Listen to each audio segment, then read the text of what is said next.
மதுபான பார்களுக்கு டாஸ்மாக் நிர்வாகம் அதிரடி உத்தரவினை பிறப்பித்திருக்கிறது. அந்த வகையில் டாஸ்மாக் பார்களில் தடை செய்யப்பட்ட புகையிலை பொருட்கள் விற்கக்கூடாது, அதேபோல பீடி, சிகரெட் போன்ற பொருட்களை விற்பனை செய்யக்கூடாது உள்ளிட்ட பல்வேறு உத்தரவுகள் பிறப்பிக்கப்பட்டிருக்கிறது. இது பற்றிய கூடுதல் விவரங்களை கேட்போம். செய்தியாளர் பாஸ்கர் இணைகிறார். பாஸ்கர், இப்போ இந்த டாஸ்மாக் பார்களுக்கு டாஸ்மாகுடைய நிர்வாகம் என்னென்ன உத்தரவுகளை கொடுத்திருக்கிறாங்க? டாஸ்மாக் பார்களுக்கான அந்த பார்களுக்கு 3 மாத காலம் அவகாசம் என்பது ஏற்கனவே வழங்கப்பட்ட நிலையில டாஸ்மாக் பார்களில தடை செய்யப்பட்ட புகையிலை பொருட்களை விற்பனை செய்யக்கூடாது என்பதுதான் இந்த உத்தரவினுடைய சாராம்சமாக இருக்கிறது. மேலும் பீடி, சிகரெட் போன்ற பொருட்களும் விற்பனை செய்யக்கூடாது. குளிர்பானங்கள் மற்றும் தண்ணீர் பாட்டில ISI தரச் சான்றிதழ் பெற்றிருக்க வேண்டும். மதுக்கடைகள் செயல்படும் நேரத்துல மட்டுமே மதுபான பார்கள் செயல்பட வேண்டும். மற்ற நேரங்கள்ல மதுபான பார்கள் செயல்படக்கூடாது.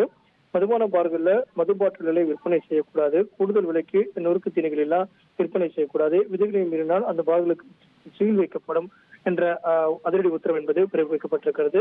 இது தொடர்பான ஒரு சுற்றறிக்கை என்பது ஏற்கனவே அனுப்பப்பட்ட நிலையில இந்த நடைமுறையை பின்பற்ற வேண்டும் அப்படிங்கிறது இந்த டாஸ்மாக் நிர்வாகத்தின் மூலமாக டாஸ்மாக் பார்களுக்கு தடை செய்யப்பட்ட புகையிலை பொருட்களை விற்பனை செய்யக்கூடாது என்பதை அடுத்த திருத்தமாக சொல்லியிருக்கிறார்கள். இனி செல்லும் இடமெல்லாம் செய்தி.